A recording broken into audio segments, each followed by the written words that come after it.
Welcome back my YouTube family. तो एक और कहानी लेकर आए हैं आपके लिए। चारपाई पर लेटी हुई सुनीता देख रही थी कि सूरज अब छुपने लगा था और दिन की लालिमा मानो रात की कालिमा में तेजी से समाती जा रही थी। देखते ही देखते अंधेरा होने लगा था। सुनीता के आसपास और उसके अंदर भी लगा जैसे वह अंधेरा उसकी ज़िंदगी का एक हिस्सा बन गया है, एक ऐसा हिस्सा जिससे चाह कर भी अलग नहीं हो सकती थी। मन किसी व्याकुल पंछी की तरह तड़प रहा था। अंदर की घुटन ने सुनीता को हिलाकर रख दिया। समय के क्रूर पंजों में फंसी उलझी सुनीता का मन हाहाकार कर उठा। तभी ठक की आवाज़ से सुनीता चौंक गई। उसके तन मन में एक सिहरन सी दौड़ गई। पीछे मुड़कर देखा तो दीवार का पलस्तर टूटकर नीचे बिखरा पड़ा था। माँ की तस्वीर भी खूंटी के साथ गिर पड़ी थी, जो मलबे के ढेर में दबे किसी इंसान की तरह ही लग रही थी। सुनीता को पुराने दिन याद आ गए, जब वह माँ की आंखों में वही सुनापन देखा करती थी। शाम को जब बाप शराब के नशे में घर पहुंचता था तो माँ की छोटी सी गलती पर भी बरस पड़ता था और पीटते पीटते अधमरा कर देता था। एक बार जवान होती सुनीता के सामने उसके जालिम बाप ने उसकी माँ को ऐसे पीटा था कि वह घंटों बेहोश पड़ी रही थी। सुनीता सहमी सी एक कोने में खड़ी थी। उसका मन भीतर ही भीतर तड़प उठा था। सुनीता को याद है उस दिन जब माँ खेत पर गई थी, तभी धड़ाक की आवाज़ के साथ दरवाज़ा खुला और उसका शराबी बाप अंदर आया। आते ही उसने अपनी लाल आंखें से सुनीता की तरफ ऐसे देखा मानो वह उसकी बेटी नहीं, सिर्फ एक देह हो। बापू, बस इतना ही निकल पाया था सुनीता के मुंह से। आह, सुन सुनीता, बापू जैसे आपे से बाहर होकर बोले थे। ये शराब की बोतल रख दे। अच्छा, किसी मशीन की तरह सुनीता ने सिर हिलाया था और बोतल अपने बाप के हाथ से लेकर कोने में रख आई थी। उसकी आंखों में डर था। तभी बाप की आवाज़ सुनाई दी। सुनीता, वहाँ खड़ी खड़ी क्या देख रही है? यहाँ आकर बैठ मेरे पास। सुनीता को तो जैसे काटो तो खून नहीं। उसकी सांसें तेज चलने लगी। उसका मन तो किया कि बाहर भाग जाए, लेकिन हिम्मत नहीं हुई थी। उसी पर बापू की कड़क आवाज़ सुनी। सुनीता न चाहते हुए सुनीता उसकी तरफ बढ़ चली। उसका बाप खटिया पर पसरा हुआ था। उसने झट से सुनीता का हाथ पकड़ा और अपनी ओर ऐसे खींच लिया वह उसकी घरवाली हो। बापू, सुनीता के गले से घुटी सी चीख निकली। यह क्या कर रहे हो आप? चुप! सुनीता का बापू जोर से चीखा और एक जोरदार थप्पड़ उसकी गाल पर मार दिया। सुनीता छटपटा कर रह गई। उसमें अब विरोध करने की जरा भी ताकत नहीं बची थी। फिर भी वह बहेली एक ही जाल में फंसे परिंदे की तरह छूटने की नाकाम कोशिश करती रही। थक कर उसने हथियार डाल दिए थे उस भूखी भेड़िए के आगे। वो चीखती रही मगर यह सिलसिला थमा नहीं, चलता रहा लगातार। सुनीता ने माँ को कई बार बताना चाहा था, मगर बापू की सुलगती आंखें उसके तन में झुरझुरी सी भर देती थी और उस पर खौफ बढ़ता जा रहा था। वह भीतर ही भीतर घुट घुट कर जी रही थी। फिर एक दिन बापू ने माँ को इतना मारा कि सुनीता की माँ ने बिस्तर पकड़ लिया। महीनों बिस्तर पर पड़ी तड़पती रही थी वह, और उस दिन उसके पेट में तेज दर्द उठा। तब सुनीता दौड़ पड़ी थी वैद्य के पास। सुनीता से आने की वजह जानकर वैद्य ने पूछा, तेरे बापू कहाँ हैं? पता नहीं, इतना ही कह पाई थी। सुनीता, ठीक है, तुम चलो, मैं आ रहा हूँ, वैद्य ने कहा तो सुनीता अपने घर वापस आ गई।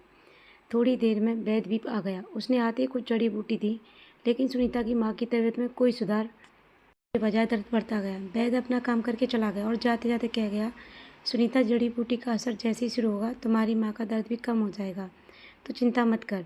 सुनीता को लगा जैसे वैद्य ठीक ही कह रहा है। घंटों इंतजार करती रही, लेकिन न तो जड़ी बूटी का असर शुरू हुआ और ना ही उसकी माँ के दर्द में कमी आई।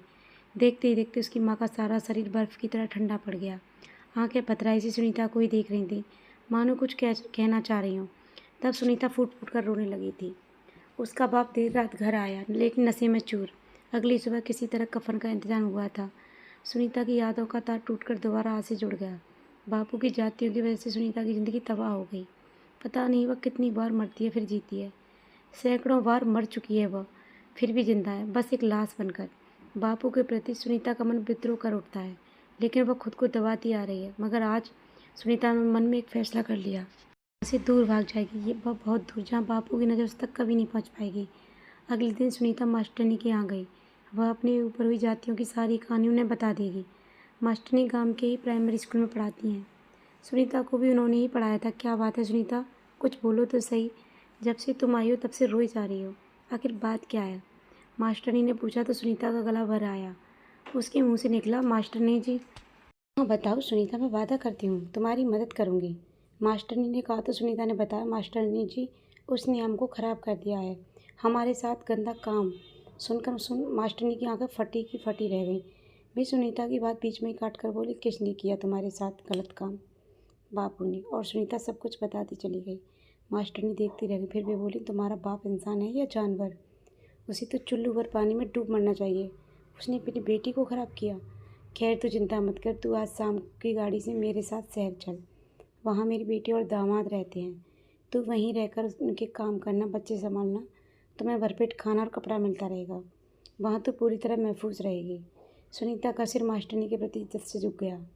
रेलवे स्टेशन पर उतरती सुनीता को लगा जैसे वह किसी नई दुनिया में आ गई हो। सब कुछ अलग और शानदार था। सुनीता बस में बैठकर इमारतों को ऐसे देख रही थी मानो कोई अजूबा हो। तभी मास्टरनी ने एक बड़ी इमारत की तरफ इशारा करते हुए कहा, देख सुनीता, यहाँ औरत मर्द सब एक साथ काम करते हैं। सच? सुनीता को जैसे हैरानी हुई।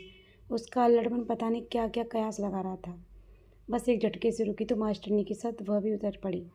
चंद कदमों का फासला तय करने के बाद दोनों एक बड़ी व खूबसूरत कोठी के सामने पहुंची। फिर एक बड़े से फाटक के अंदर सुनीता मास्टरनी के साथ ही दाखिल हो गई। सुनीता की आंखें अंदर की सजावट देखकर फटी की फटी रह गई। मास्टरनी जी ने एक मॉडर्न औरत से सुनीता का परिचय कराया और कुछ जरूरी हिदायतें देकर शाम की गाड़ी से ही गाँव वापस लौट आई। शहर की आबो हवा में सुनीता खुद को सुरक्षित समझने लगी। कोठी के चारों तरफ खड़ी मजबूत दीवारें उसने अपनी हिफाजत के प्रति आश्वस्त कराती थी। बेफिक्री इसके आलम से गुजरता सुनीता का भरम रेत के घरौंदे की तरह भरभरा कर तब टूटा जब उसे उस दिन कोठी के मालिक ने मौका देखकर अपने कमरे में बुलाया और देखते ही देखते जानवर बन गया और उस पर टूट पड़ा। सुनीता को अब दारूबाज बाप याद हो आया। नशे में चूर लाल आंखें और उनमें कुड़बुलाते बासना के कीड़े। कहाँ बच पाई सुनीता उस दिन भी खुद को मालिक के औगुत से। दीवार और रुई की मजबूत सलाखों को अपना सुरक्षा घेरा मान बैठी सुनीता को अब वह छलावे की तरह लगने लगा। और फिर एक रात उसने देखा कि राज और दिया अपने कमरे में अमरवील की तरह एक दूसरे से लिपटे हरकतें कर रहे थे। टीवी पर किसी गंदी फिल्म के बेहुदा सीन चल रहे थे। दोनों सगे भाई बहन हैं। यह बुदबुदाते हुए सुनीता अपने कमरे में चली आई। सुबह मालिक की पत्नी अपनी बड़ी बेटी को समझा रही थी, देख, कॉलेज जाते वक्त सावधान रहा कर।